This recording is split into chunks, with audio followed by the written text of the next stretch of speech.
Hi guys, Selfcast Dad here, and today I wanted to do a short video and talk about some of the changes in Alpha 9 and some of my first impressions of that and what I think. This video is going to be non-linear, so I'm sorry about that, but regardless, I hope you guys enjoy, and here we go. So the first thing that really struck me about the new Alpha 9 update was the look of the crafting menu and the user interface. I really like what they've done with your vitals down there in the corner.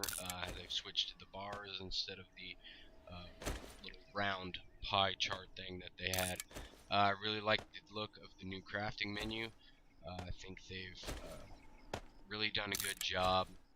Um, as far as the look, I mean, it's just beautiful. I love the faded look that they have to it, and I really like what they've done as far as the recipe menus. So that is one of the very first things that I really liked about this. Another new thing that they've added in this game is the cotton plants, which grow in the wild. Apparently, they've also have a farming system already in place for it, where you can process the cotton down into cotton seed, so you can plant your own cotton plants. Now the nice thing about the cotton plant is that you can craft two of them down into a piece of cloth, and they have a whole new set of clothing, which is the cloth clothing. So it was nice to be able to have a full set of clothing within the first couple days of starting a game. Something else that they've added is the bookcases, which I have not found a bookcase yet that does not contain skill books. So that was nice to see. It makes it a lot easier trying to find books that you need. I found them in a few locations, one in a house and another one in the gas station. So another nice touch. So the next feature was actually the whole reason I was waiting for Alpha 9 was the random world generation in the rough terrain. And as you see, I'm sitting on top of this plateau. This is actually where I spent my first night in the random world generation, and I built this ladder to get up to the top, and it actually provided a nice little shelter for the night where the zombies couldn't get to me. I've just been really impressed with the rough terrain. Some of the things that I've seen, landmarks and such, have just been really beautiful. Like this spot here. It's just amazing to look at, and they've really kept true to their world beauty that I like about this game. So, along with the new random world generation is deep water, which is one of the new status effects too, is drowning. So I thought that was really nice touch because the flat water was really kind of boring. But as you can see, it's pretty impressive stuff. Something else that really struck me about this update was distracted zombies. As I was searching this little area, there was a plane that flew over and dropped some crates for me. And as I was making my way towards the crate, you see down here in the corner of the screen, uh, right there's a zombie walking the other direction. And it wasn't until I passed him that he noticed me. And again, there was another one up here that just kind of kept walking towards the direction of the plane travel. Now this happened a few times while I was out exploring. I had several zombies that were walking away from me, and I thought that was a really nice touch. The next thing was the looting in the interiors. They made some really nice changes to the looting interiors. Um, as I was exploring this area, I heard the zombies beating around, and I was really hesitant about entering the building because, as you know, houses tend to be chock full of zombies. It wasn't until later that I realized it was one lone zombie on the outside of the house trying to break in, which, finally led to me going into the inside of the house. When I finally did enter the house, I was just completely amazed that there were no zombies inside, which is, completely different from what my normal experience of the game has been. So it was, and I still heard another zombie beating around, but I never could locate that second zombie. But but I was just totally amazed that there was nothing inside of the house.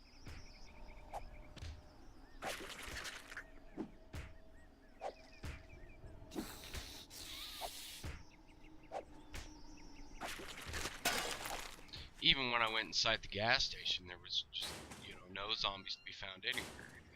And again, it's just completely different experience from what I've had with this game before, with opening a door and finding thousands of zombies inside. Now, this may have been because of my difficulty setting. I did kick the difficulty down a little bit, just to be able to do some exploring and stuff.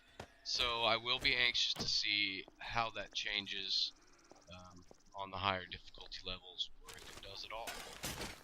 Most of the zombies that I did encounter were outside, which makes more sense to me personally. But if you've also noticed, there's no more mini-map radar at the bottom of the screen. Now, I don't know if this is been removed in the regular map of the game, but you do not get it in the random world generation, which, several times I found myself turning around and checking my back just to make sure that there were no zombies sneaking up on me, and even circling around them a few times just to maintain a clear field of view. But it really increases the importance of watching your six, and especially teamwork if you're playing multiplayer, because you definitely want somebody watching your back, because it just makes it a whole lot easier for the zombies to sneak up behind you without that mini-map, that radar watching it for you. Now, what I did find inside of the houses that I was kind of impressed with was some thrown-up fortifications, and I thought that was a really nice touch. Like, some survivors had been there before, having to abandon their safe house, or even being killed and turned into the undead themselves. So I found these in a few places. In this house, I found one in the area leading to the attic. And again, I found another one inside the attic itself, which I had to break through to finish exploring the upstairs area. And then again, I found even more inside the gas station, which I had to break through to get into the second part of it, where there was a refrigerator and some the bookcases I showed you earlier.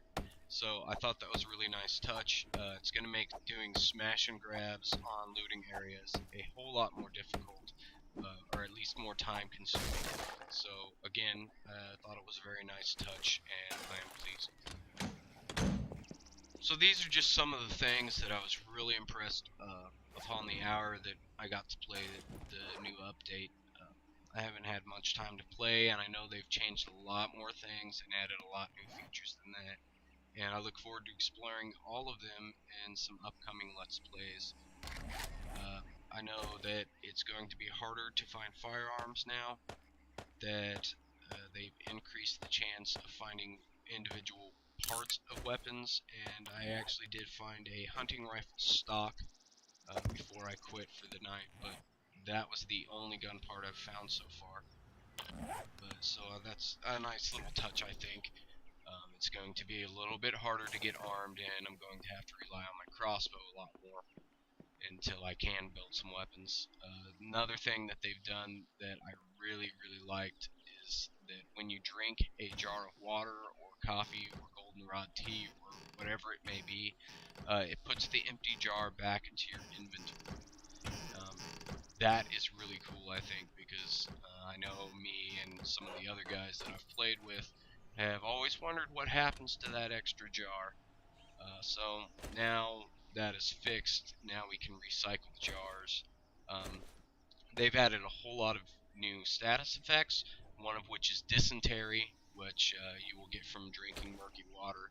And from the way I understand it, the only way to cure dysentery is with antibiotics or by drinking goldenrod tea, which you know how I love my goldenrod tea. They've added broken bones, sprained ankles, stun damage, which actually happened the first time I got hit by a zombie in this new update. It stunned me, and I very slowly. I'm not sure it would let me attack or not. I don't remember accurately on that, but it's nice. I appreciate the stun damage. Something that they've added in a previous update was if you don't do heavy enough damage when you hit a zombie, then they won't show the pain animation, which adds a little bit more difficulty to the game as well, because you want to make sure to get a solid blow in. Otherwise, you risk the counter attack. So, again, I'm just super impressed with Alpha 9. I've been waiting for Alpha 9 for quite some time. Alpha 10 is in the works already, which they will be doing some character customizations and stuff. So I'm looking forward to that too. I know they're going to be adding scrap metal armor if it's not already in there. So, hope you guys enjoyed, and this is Selfcast Dad, and I will see you guys in the zombie apocalypse later.